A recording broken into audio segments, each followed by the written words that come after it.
इन्फोकेशन TV के तमाम ही देखने और सुनने वालों को खुशामदीद। दोस्तों, इंसानी तारीख में सज़ा यानी पनिशमेंट के नाम पर इंसानों को बहुत सख्त सज़ाएं दी जाती रही है,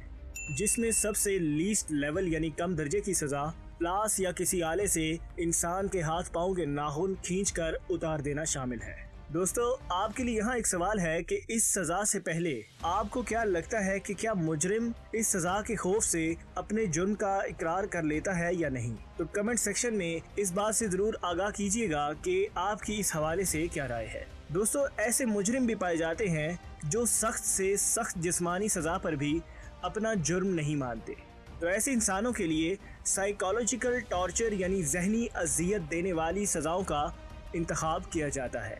और ऐसी ही एक सज़ा है जिसको वाइट रूम टॉर्चर कहा जाता है। दोस्तों, वाइट रूम टॉर्चर में एक इंसान को ऐसे कमरे में रखा जाता है जहां वॉल्स एंड रूफ यानी छत और दीवारें वाइट कलर की होती हैं, और आपको जानकर हैरत होगी कि उस कमरे में सफ़ेद रंग के अलावा कोई और रंग दिखाई नहीं देता, क्योंकि वहां बिस्तर, फर्श, बाथरूम और यहाँ तक कि खाना भी वाइट कलर का होता है। और एक सफ़ेद प्लेट में बॉयल्ड राइस कैदी को खाने के लिए दिए जाते हैं, और इस कमरे में कोई आवाज़ भी नहीं होती सिवाय उस कैदी की अपनी सांसों के। और मज़ीद जुल्म वहाँ पर यह है कि लाइट्स को इतना ज़्यादा ब्राइट रखा जाता है और ऐसे एंगल से रोशनी फैलाई जाती है कि कैदी का अपना साया भी दिखाई नहीं देता,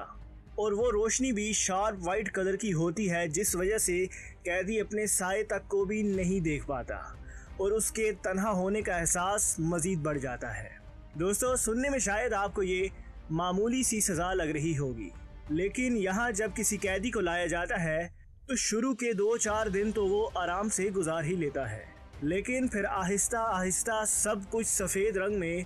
देख देख कर वो जहनी दबाव का शिकार होने लग जाता है, जिसकी वजह से वो ना सिर्फ अपनी पहचान तक खो देता है बल्कि उसे सफ़ेद रंग से भी खौफ आने लग जाता है, और वो जो भी अपने दिमाग में सोचता है वो सब भी उसको कलरलेस दिखाई देता है। यानी उसके सोचने की सलाहियत में रंगों की पहचान खत्म हो जाती है और सिवाय सफ़ेद रंग के उसको कोई भी रंग याद नहीं रहता।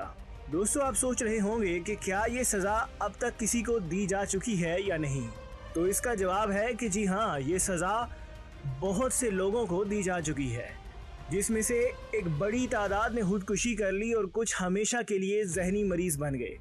मगर कुछ लोग आज भी जिंदा हैं जिन्होंने कभी इस वाइट रूम टॉर्चर को बर्दाश्त किया था, जिनमें एक नाम ईरान के शहरी आमिर फहरावर का है, जिसको ये सज़ा सिर्फ इस वजह से झेलनी पड़ी कि वो ईरान के शाह के खिलाफ आवाज़ उठाता था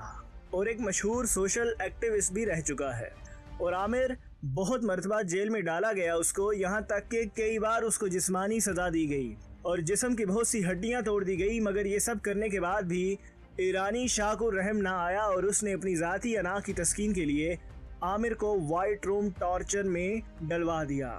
दोस्तों, एक इंटरव्यू में आमिर फखरावर ने बताया कि उसे जितनी भी सज़ाएं दी गई उनमें सबसे ज़्यादा ख़तरनाक और तकलीफ़ देने वाली सज़ा वाइट रूम टॉर्चर था, जिसको वो 8 माह तक बर्दाश्त करता रहा। और जेल से बाहर आने के बाद आमिर ने ईरान को हमेशा के लिए छोड़ दिया, क्योंकि वो दिल ही दिल में ईरान से मायूस हो चुका था, क्योंकि उसके बाद उसके पीछे आवाम ने उसके लिए कोई आवाज़ बुलंद नहीं की, और इस गम को लिए वो ईरान को छोड़कर अमेरिका चला गया। और वहाँ जाकर साइकियाट्रिस्ट को अपनी सज़ा के बारे में बताया तो उन्होंने आमिर का इलाज शुरू किया। मगर एक लंबा अरसा गुजर जाने के बावजूद भी आमिर के दिमाग पर आज तक उस सफ़ेद कमरे के असरात बाकी हैं। और ये सिर्फ आमिर ही नहीं था जो जिंदा वापस आया, बल्कि एक और ईरान ही से ताल्लुक़ रखने वाला जर्नलिस्ट जिसका नाम इब्राहिम नबवी है, उसके साथ भी कुछ ऐसा ही हुआ था। और वो भी आमिर की तरह एक लंबा अरसा अपना इलाज करवाता रहा, मगर आज भी नींद की गोली लिए बगैर उसको नींद नहीं आती, और ये सिलसिला उसकी मौत तक चलता ही रहेगा, क्योंकि वाइट रूम टॉर्चर इंसानी दिमाग के किसी भी एक हिस्से को हमेशा के लिए डैमेज कर देता है। यही वजह है कि इब्राहिम नबवी आज भी अगर अचानक से कोई हल्की सी भी आहट हो तो वो खौफजदा हो जाता है। दोस्तों, वाइट रूम टॉर्चर किसी भी इंसान को अंदर से तोड़ देता है, और इसका मकसद ये है जो उसने क्राइम किया उसका इकरार करवाया जाए। तो इसके लिए वाइट रूम टॉर्चर का इस्तेमाल किया जाता है ताकि वो इंसान अंदर से टूट जाए और टूट कर अपने जुर्म का इकरार कर ले।